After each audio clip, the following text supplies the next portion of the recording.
Hello दोस्तों, स्वागत करता हूँ आपका हमारे चैनल पे एक बार फिर से। और आज डिस्कस करेंगे इस वीडियो में सरल रेखीय आकृतियाँ। सरल रेखीय आकृतियाँ क्या होती है इसके बारे में जानेंगे।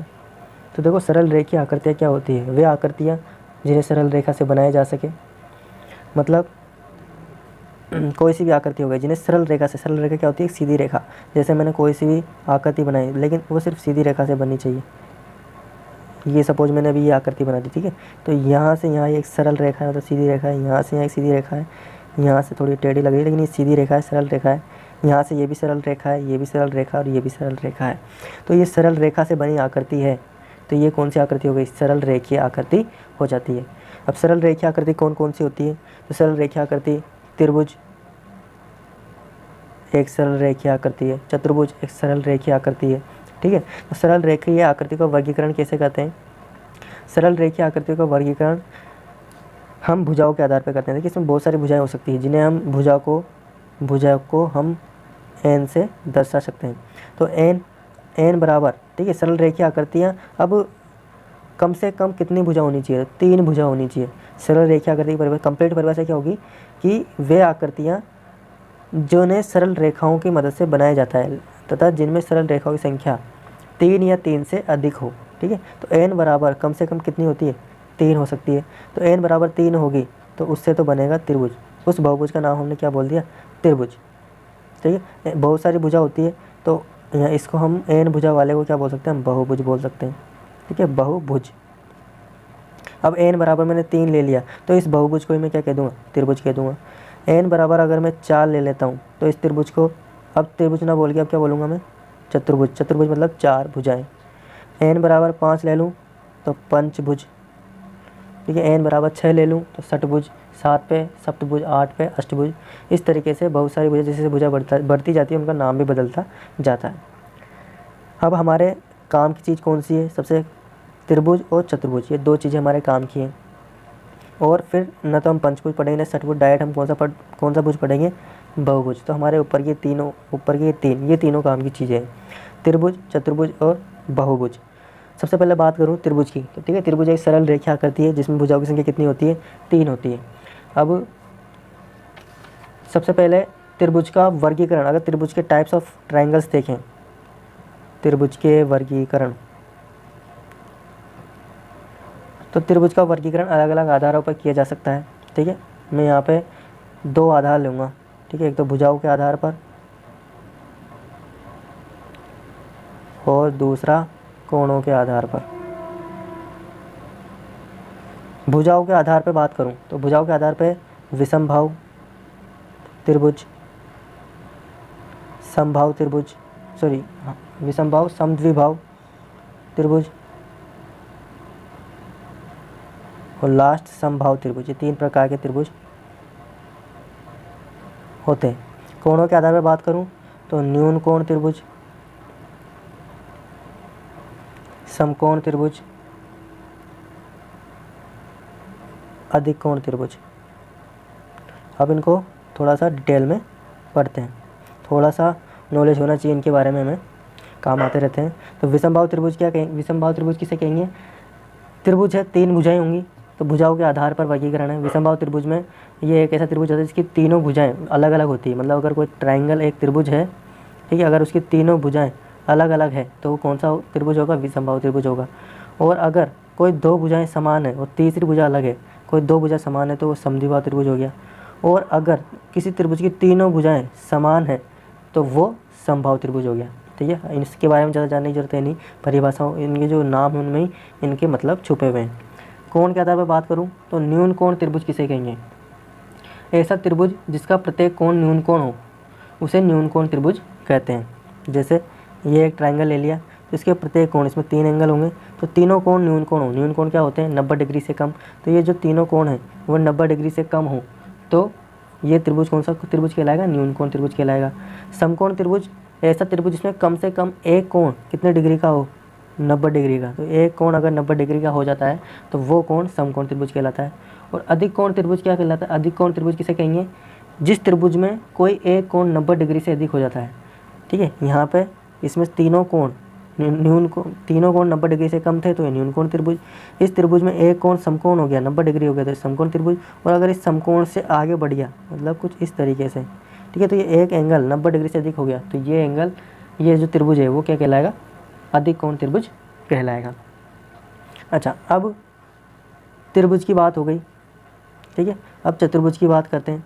चतुर्भुज क्या होता है, चार सरल रेखाओं से बनी बंद आकृति को क्या कहते हैं हम, चतुर्भुज कहते हैं, ठीक है। अब इसके लिए एक अलग से पूरा चैप्टर कर दिया है तो इसको अलग से पूरा डिटेल में जानेंगे। अभी फ़िलहाल हम फोकस करते हैं डायरेक्ट बहुभुज पे, ठीक है। तो बहुभुज, बहुत सारी सरल भुजाओं से बनी बंद आकृति को क्या कहते हैं, बहुभुज कहते हैं। इसमें कितनी भुजा हो सकती है, बहुत सारी भुजा हो सकती है, ठीक है। तो इसको हमने सिर्फ एन बोल दिया कि इसमें एन भुजाएं हैं सपोज। अब एन भुजाएं हैं तो एन ही शीर्ष होंगे, ठीक है, ये तो कॉमन सेंस वाली बात है। अब आगे की बात करते हैं बहुभुज में। तो ये सब त्रिभुज और चतुर्भुज को छोड़कर जो आगे के जितने भी है, पंचभुज हो, षटभुज हो, सप्तभुज हो, ये सब किस में आते हैं, बहुभुज में आते हैं। तो इन सबको पढ़ने के बजाय हम क्या पढ़ देते हैं, सिर्फ बहुभुज पढ़ते हैं। बहुभुज में हम एन भुजाएं मान के चलते हैं। तो सप्तभुज, अष्टभुज, इसके आगे भी बहुत सारे नवभुज, 10 भुज, जितने भी बना सकते हैं सब बहुभुज में ही आते हैं, है ना। जितने भी हम सरल रेखाएं लेंगे और उनसे आकृति बनाएंगे बंद वाली, तो वो बहुभुज ही बनेगा, ठीक है। इसके अलावा एक समबाहु बहुभुज होता है, ठीक है, समबाहु बहुभुज किसे कहेंगे, ऐसा बहुभुज जिसकी सभी जो भुजाएं हैं उनकी माप समान हो, मतलब सभी भुजाएं बराबर हो। जैसे मैंने ये बनाया, अब शायद इसमें आपको बराबर ना लिखे, लेकिन अगर इनकी सभी भुजाएं, ये एक बहुभुज है, ठीक है, इसकी अब इसमें भुजाएं तो कितनी, 1 2 3 4 5 6 7 8 जितनी भी भुजाएं हैं, तो उसके हिसाब से अष्टभुज, ठीक है, अष्टभुज होना चाहिए था, लेकिन इसको हम किस में बोलेंगे, सिर्फ बहुभुज की श्रेणी में ला दिया है। तो समबाहु बहुभुज एक ऐसा बहुभुज जिसकी सभी भुजाएं क्या हो, बराबर हो, तो वह एक समबाहु बहुभुज कहलाता है। एक होता है समान कोणिक बहुभुज,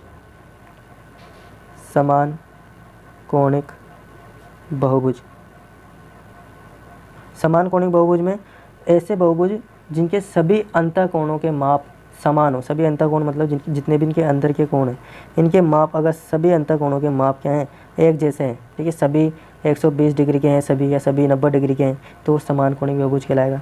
और जिस बहुभुज में दोनों क्वालिटी है, ये वाली भी और ये वाली, मतलब भुजाएं भी समान हो और एंगल भी समान हो, तो इस बहुभुज को बोलते हैं हम सम बहुभुज, ठीक है। समबाहु बहुभुज भुजाएं समान, समान कोणिक बहुभुज कोण समान, सम बहुभुज सभी तरीके से समान। अब बहुभुज से संबंधित गणनाओं की बात करें तो बहुभुज का विकर्ण की बात करूं, ठीक है, तो बहुभुज के विकर्ण क्या होते हैं, तो उनके लिए फॉर्मूला है n × n - 1/2 माइनस का n, ठीक है। n यहाँ पे क्या है, भुजाएं हैं, इस बहुभुज में कितनी भुजाएं हैं वो n की जगह रख के हम उस बहुभुज के कितने विकर्ण आएंगे। जैसे इस बहुभुज की, जैसे भी ये बहुभुज है, इसमें कितनी भुजाएं, 1 2 3 4 5 6 7 8 भुजाएं हैं। तो इस बहुभुज में कितने विकर्ण बनेंगे वो कैसे पता चलेगा, इसमें जैसे 8 विकर्ण है तो यहाँ पे n की जगह 8 रख दूँ तो इस पूरे बहुभुज के कितने विकर्ण बनेंगे वो मेरे सामने निकल के आ जाएंगे। उसी प्रकार से समस्त अंतःकोणों का योग, इन समस्त अंतःकोणों का योग कितना होगा, अगर हम इनको एक एक को जोड़ने बैठते हैं तो बहुत सारा टाइम लग जाता है, तो उनके लिए फॉर्मूले हैं, ठीक है। ये क्या है, प्रमेय है सब। बहुभुज का विकर्ण इतना होता है, समस्त अंतःकोणों का योग इतना होता है, समस्त बहिष्कोणों का योग इतना होता है, समबहुभुज के प्रत्येक अंतःकोण का योग ये होता है। ये प्रमेय है।